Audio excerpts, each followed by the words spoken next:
2021, le Mali, 2022, le Burkina Faso et maintenant 2023, le Niger. Vous savez ce qu'on dit? Une fois c'est le hasard, deux fois c'est bizarre, mais trois fois c'est un choix. Les Africains sont en train de faire le choix de la souveraineté. Ce qui se passe en Afrique doit secouer les présidents africains. Bonjour et bienvenue dans Parlons de business. Alors ici on parle de quoi? On parle de business, on parle d'opportunités d'affaires, on parle d'argent et on parle de tout ce qui peut faire grossir ton compte bancaire, même de mindset et parfois de géopolitique. Nous assistons ces dernières années à un soulèvement des populations partout en Afrique. Les réseaux sociaux aidant, ça pousse justement le mouvement panafricain à aller plus de l'avant, plus rapidement. La jeunesse africaine, qu'on le veut ou pas, nous sommes en train de nous former une image de nos gouvernements. Que ce soit vrai ou pas vrai, le contrôle de la perception est super important.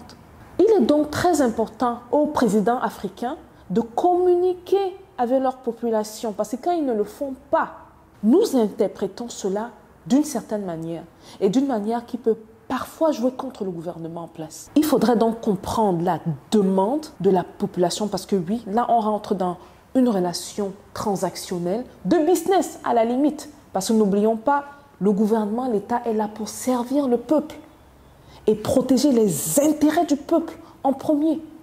Donc comprendre cette demande et ce désir ardent de souveraineté et surtout mettre en place des institutions fortes et des politiques qui puissent aider dans le sens de la population. Certains dirigeants ont à cœur la sécurité dans leur pays. Parce que comme je l'ai dit dans le passé, vous touchez la sécurité d'un pays, vous touchez l'économie directement.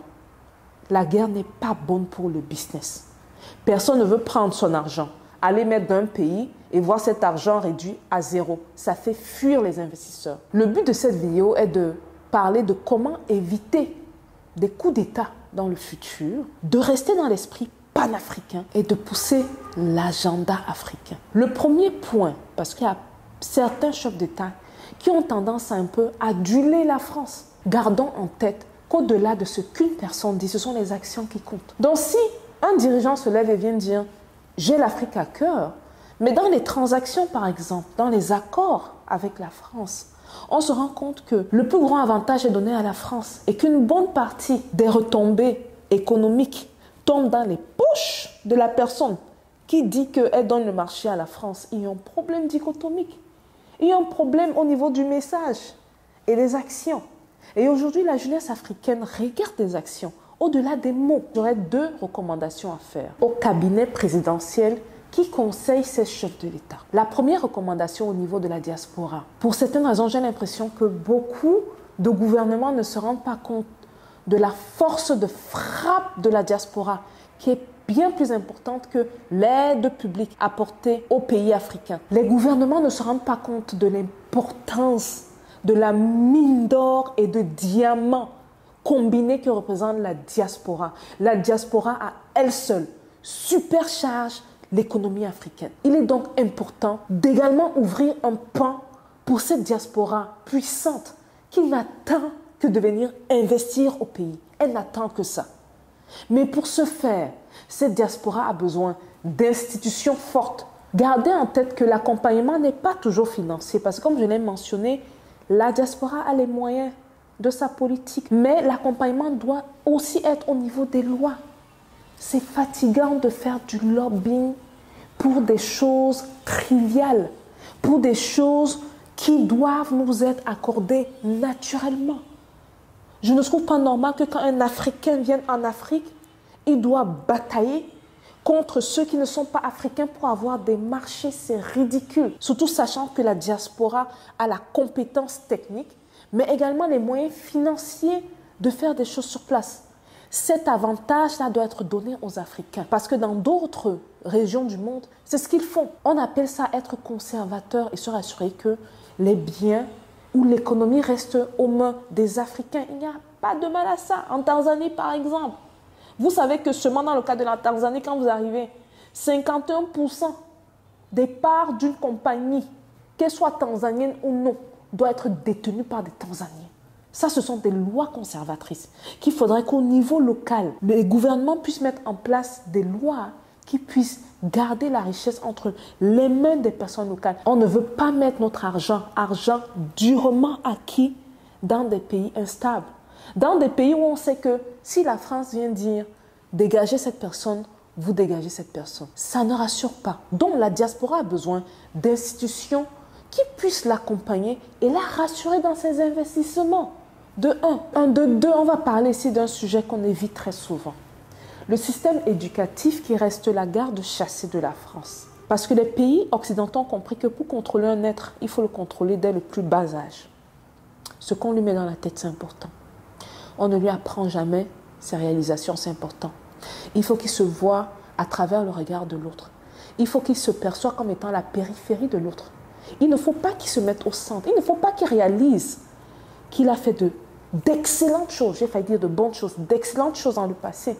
Et donc, ayant fait ces excellentes choses dans le passé, il peut les répéter dans le présent, mais surtout améliorer ce qu'il a fait dans le passé. Donc, la stratégie ici, sur le point éducatif, est de garder. Ah, ça, les gens vont me taper dessus sur l'autre, là, il n'y a pas de problème. Garder le curriculum existant. Mais, voilà où c'est intéressant. Rajouter à ce curriculum-là une partie éducative de l'Afrique. Et quand je dis de l'Afrique, ne me parlez pas de l'Afrique il y a 200 ans, 400 ans, s'il vous plaît. Parlez-moi de l'Afrique grandiose. Nourrissons nos enfants avec la vraie histoire. Ne me parlez pas du 1% de l'Afrique, de 500 ans d'esclavage et tout. Même de 1000 ans ou même de 2000 ans, non. Parlez-moi des 300 000 ans avant ça. Parlez-nous de ce qui peut nourrir nos enfants, les apprêter mentalement au monde de demain. Comme ce qu'ils font en Asie maintenant, ce qu'ils font en Chine, ce qu'ils font au Japon.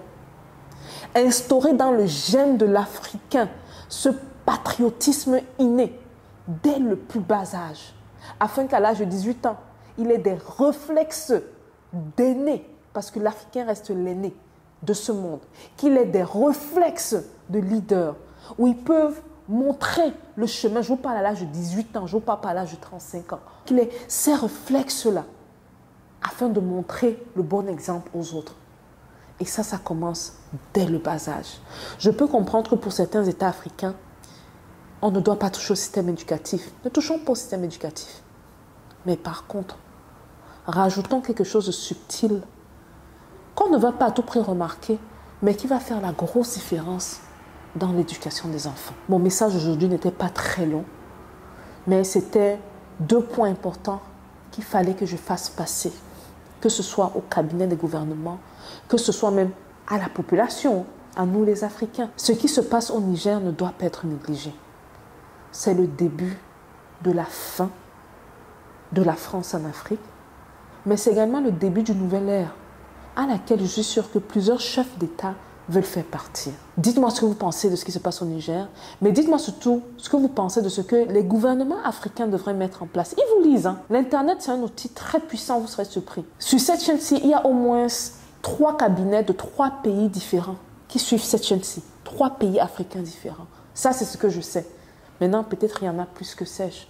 Donc, laissez vos messages et je suis sûre qu'ils seront surpris de lire ce que vous avez à dire par rapport à ce thème-ci, par rapport à la souveraineté de l'Afrique, d'une Afrique qu'on veut voir grande. On en a marre de se pavaner dans d'autres pays. Moi, je vis à New York, basé à New York. Vous pensez que je ne veux pas que nos pays ressemblent à ça? Pas textuellement à ça, mais par rapport à la grandiosité. Je vous attends dans les commentaires, les gars. Peace out.